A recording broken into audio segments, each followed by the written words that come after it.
Chers internautateurs et chères internautatrices amateurs de bande dessinée, bienvenue dans ce Strip Track, un Strip Track tout particulier, puisque nous allons parler avec Monsieur Christophe, spécialiste de la bande dessinée, des joueurs de jeux de société qui parlent de BD. Voilà.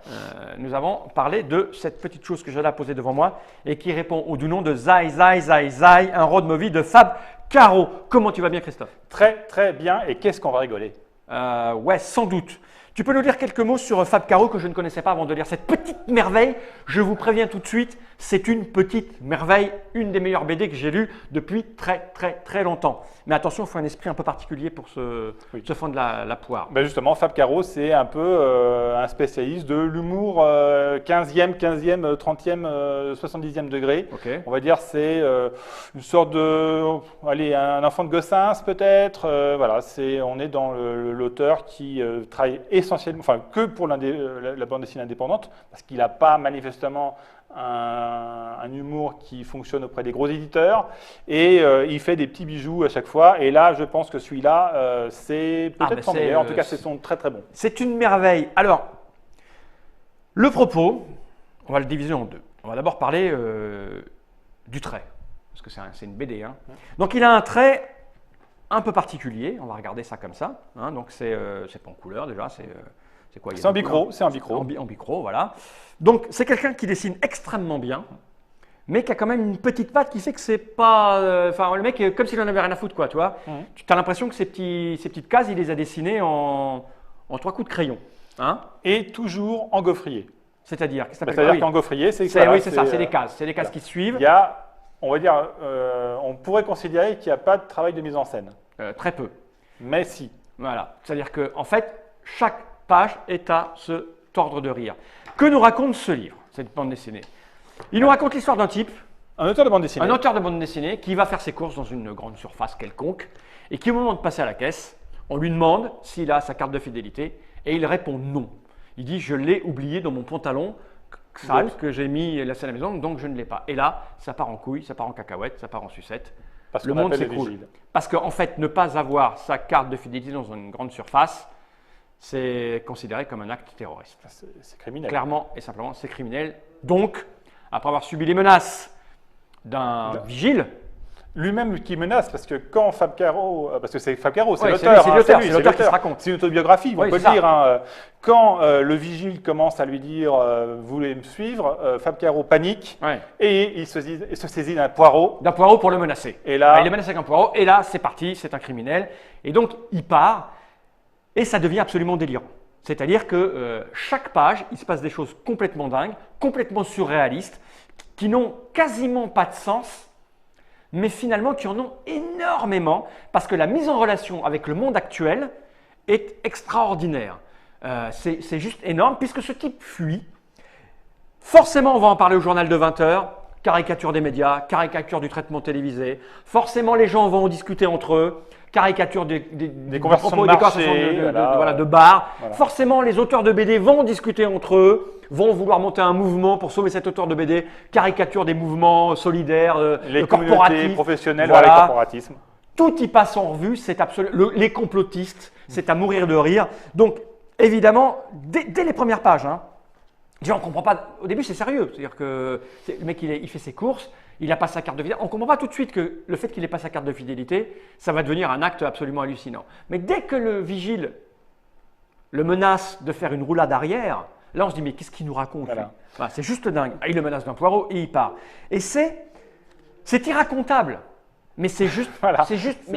C'est juste démentiel. Ce type a un humour, mais il est juste là, quoi, très au-dessus du reste du monde. Tout repose sur le dialogue. Ah oui, c'est juste du délire. Le mec, un exemple.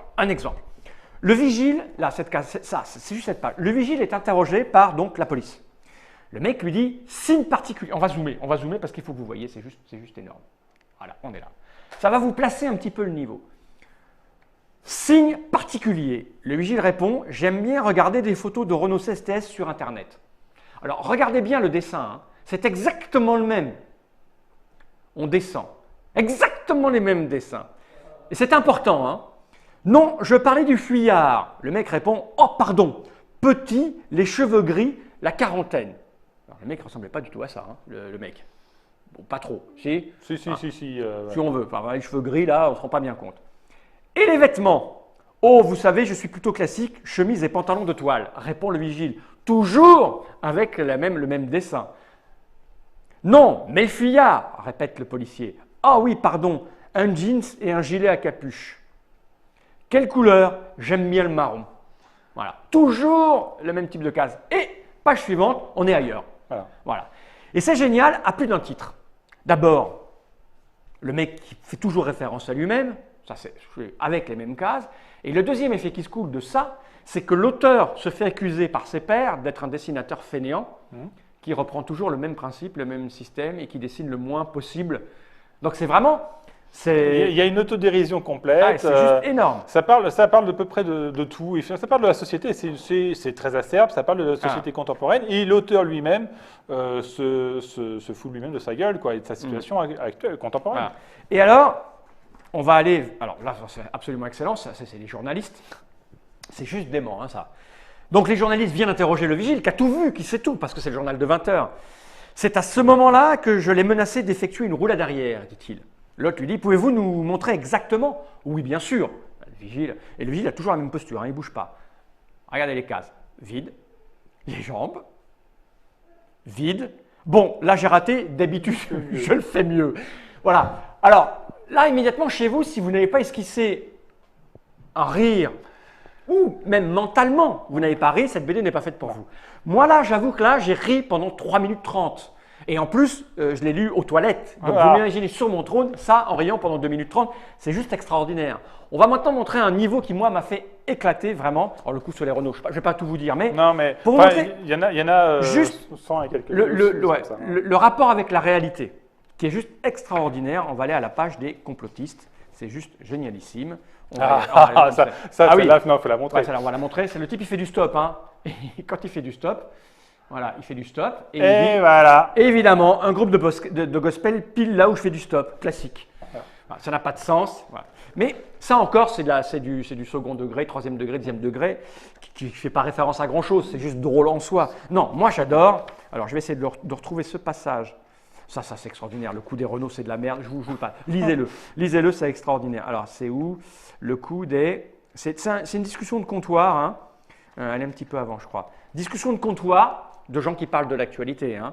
Donc, on va avoir... Ils sont là, voilà, c'est ici. Je vais zoomer. C'est 2 mecs qui sont au bar et qui discutent.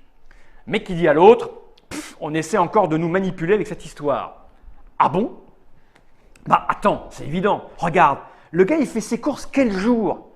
Jeudi. Là tu dis jeudi. Judaïsme, juif. Oh ça alors? Attends, c'est pas tout. C'est quoi le magasin? L'autre il dit un Super U. Il lui dit Super U.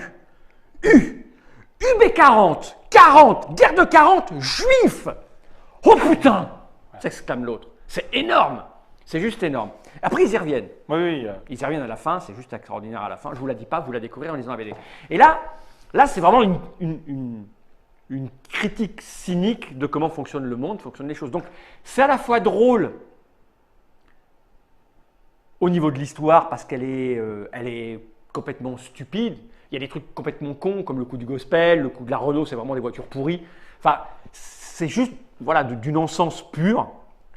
Et il y a cette critique acerbe, cette démonstration du non-sens dans la vie quotidienne qui est absolument délirant. J'ai trouvé cette BD Zai Zai Zai de Fab Caro absolument génialissime.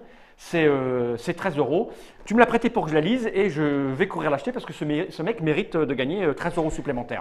Et justement, tu disais que ça montrait toute l'absurdité de la vie. Et aussi, il faut savoir, ce livre a eu pas mal de prix, un prix du critique, prix des libraires, etc. Et à Angoulême, évidemment, il fallait qu'il ait un prix. Ouais. Et quel prix lui ont donné? Je ne sais pas. Le prix du polar. D'accord, alors qu'il n'y a pas, c'est absolument pas. Il y a de la police à l'intérieur. Mais pourquoi ils lui ont donné là pour déconner ou Non. Ils n'ont pas fait exprès. Donc ils ne pouvaient pas lui donner le grand prix ou ils ne pouvaient pas lui donner le prix du meilleur album parce que ça ne se fait pas. On ne donne pas un prix du meilleur album à un bouquin d'humour. Et comme il n'y a pas de catégorie humour, avec l'humour, ce n'est pas une catégorie. Ils lui ont donné le grand prix du polar. Voilà. Écoutez, précipitez-vous parce que c'est probablement l'un des meilleurs polars en BD sortis ces derniers temps. Zai Zai Zai, ça coûte 13 €, je l'ai dit, puisque c'est écrit là et le livre c'est écrit dessus, donc on l'aura à 13 €. C'est édité par qui en fait? Par 6 pieds sous terre. Par 6 pieds sous terre, tout à fait. D'ailleurs, Six Feet Under, c'était le nom d'une série TV extraordinaire. Je ne sais pas si c'est Non, encore. non, Six Feet Under, ça date d'avant. Hein, Ça date d'avant. Et puis un ornithorynque, quoi de mieux que l'ornithorynque pour symboliser une bande dessinée, parce que l'ornithorynque démontre que Dieu n'existe pas. Six Feet Under est un très très bon éditeur. Courez découvrir son catalogue. Alors je ne sais pas si je vous ai donné envie. En tout cas, sachez que c'est très particulier comme humour. Ouais. Hein, ça ne va pas faire rire tout le monde. Il n'est pas question de pipi à l'intérieur. Il y a du 2e, du 3e et du 50e degré. Zai, zai, zai dans toutes les bonnes librairies, normalement. Dans toutes les bonnes librairies, oui, là-dessus, il n'est pas très très vieux, il date de mai 2015 et clairement, il cartonne. Enfin, il cartonne. En tout cas, il a un gros potentiel vis-à-vis du public particulier qui aime ce type d'humour. Voilà. Strip Track, c'est terminé en tout cas pour Zai, zai, zai, zai. Hein, on va regarder cette caméra droit dans l'objectif. Non sans t'avoir remercié de m'avoir prêté cette BD, de m'avoir fait découvrir Monsieur Fab Caro, qui est extraordinaire. Il est donc temps de regarder ces caméras et de dire Johnny Ride.